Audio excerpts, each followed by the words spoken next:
17 তারিখে শপথ, 10টার দিকে শপথ হবে এমপিদের, এটা জাতীয় সংসদে, এবং 4টার দিকে জাতীয় সংসদের সাউথ প্লাজায় ক্যাবিনেট মানে ইনকামিং প্রাইম মিনিস্টার এবং ওনার ক্যাবিনেট শপথ গ্রহণ করবেন।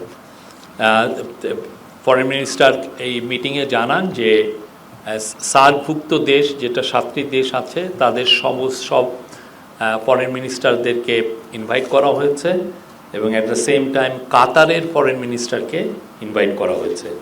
আজকে এই মিটিং এই সাউথ প্লাজায় কিভাবে এই প্রথম সাউথ প্লাজায় এই ধরনের একটা অনুষ্ঠান হচ্ছে, তো এই অনুষ্ঠানটা কিভাবে পরিচালিত হবে, এটা যাতে সুন্দর সিমলেস একটা অনুষ্ঠান পরিচালিত হয়, সেই জন্য আজকে বিএনপির 3 জনের কমিটির সাথে মিটিং আছে, তারা এই বিষয়ে বিস্তারিত আলোচনা করবেন। যেটা প্রফেসর ইউনূস প্রথম থেকেই বলছিলেন যে ইতিহাসের এটা একটা সেরা ইলেকশন হবে, এবং সেটাই হয়েছে, এবং এটা একটা স্মরণীয় ইলেকশন থাকবে।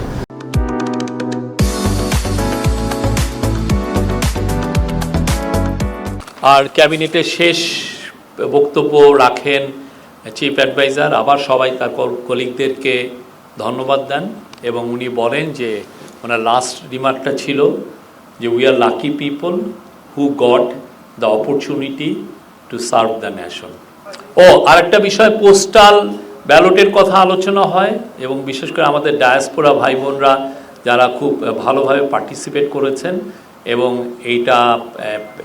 যেটা মেজারটা নেওয়া হয়েছে এটার প্রশংসা করা হয়, এবং অনেকে চিফ অ্যাডভাইজারকেও প্রশংসা করেছেন যে উনি এটা খুব স্ট্রিক্ট ছিলেন যে এটা ইন্ট্রোডিউস করতেই হবে, এবং ক্যাবিনেট মনে করে যে কাউন্সিল অফ অ্যাডভাইজার মনে করেন যে সামনের দিনগুলোতে, সামনের ইলেকশনগুলোতে আমাদের ডায়াসপোরা ভাই বোনরা আরও বৃহৎ পরিসরে তারা রেজিস্ট্রেশন করবেন, এবং দেশের উন্নয়ন, দেশের ডেমোক্রেসিতে তারা অ্যাক্টিভ রোল প্লে করবেন।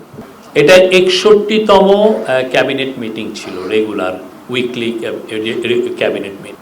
আমরা এটা মনে করি না, মানুষ যে বৃহৎ পরিসরে প্রচুর মানুষ 60% মানুষ যে ভোট দিয়েছে, সেটাই তো বোঝা যাচ্ছে যে তাদের যে পলিটিক্সটা ছিল, মানুষকে এক্সক্লুড করে কোনোভাবে ইলেকশন রিগিং করে ক্ষমতায় টিকে থাকা, এই ইলেকশনটা এবং একটা ফেস্টিভ মুডে হয়েছে, কোনো ভায়োলেন্স হয়নি।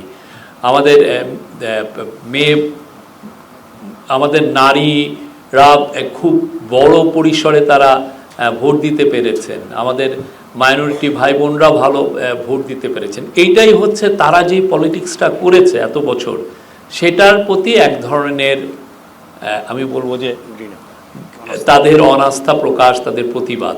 এবং এটা দেখেন, এটা কি ফেস্টিভ ছিল, এরকম ফেস্টিভ ইলেকশন আমি তো দেখিনি তেমন একটা।